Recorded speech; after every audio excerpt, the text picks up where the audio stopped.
కోడుమూరు కాన్స్టిట్యూషన్లోన ఈరోజు ఏప్రిల్ 1 నా పేరు కొంగనపాడు భాస్కరు, మండల చేనేత వీవర్స్ ప్రెసిడెంట్ని.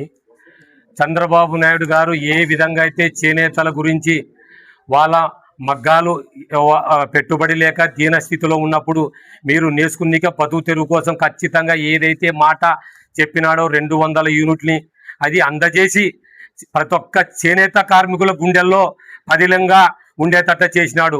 అలాగే చేనేత కార్మికులకి మన నారా చంద్రబాబు నాయుడు గారు సొసైటీ ద్వారా ఖచ్చితంగా రుణాలు కల్పించి సొసైటీలు సుమారు అంటే యూనిట్ల ప్రకారము సొసైటీలు కూడా ఏర్పాటు చేయాలని గతంలో కూడా చెప్పినారు, చేయాలని దాని మీద కృషి చేస్తున్నారు. అలాగే ఈ 200 యూనిట్లు ఎందుకు పట్టుదలతో కృషి చేశారంటే చంద్రబాబు నాయుడు గారు మగ్గం నేసుకునే వాళ్ళకి కరెంటు బిల్లు కట్టలేని పరిస్థితులు లేరు, చాలా మంది వలసలు పోతున్నారు.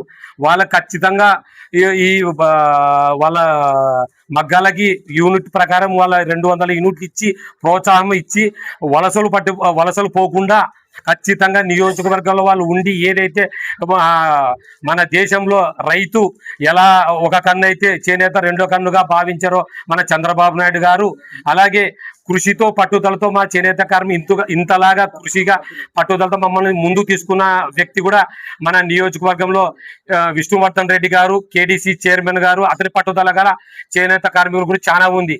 మన కాన్స్టిట్యూషన్లోనే కోడుమూరు చేనేతలు ఉన్నారని పట్టుదలతో ముందుకు తీసుకొచ్చిన ఎవరన్నా ఉన్నారంటే అది విష్ణువర్ధన్ రెడ్డి గారంటే మనస్ఫూర్తిగా చెప్తున్నాను.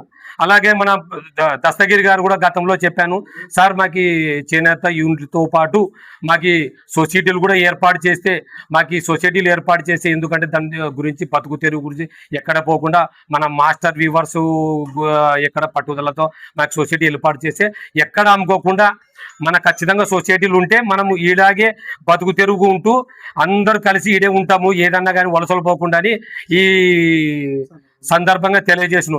అలాగే ఈ ప్రోత్సహించిన నారా చంద్రబాబు నాయుడు గారికి ఎల్లవేళలా మేము రుణపడి ఉంటామని మేము మన విష్ణువర్ధన్ రెడ్డి గారికి, దస్తగిరి గారికి, అలాగే మన లోకేష్ గారికి, మన చంద్రబాబు నాయుడు గారికి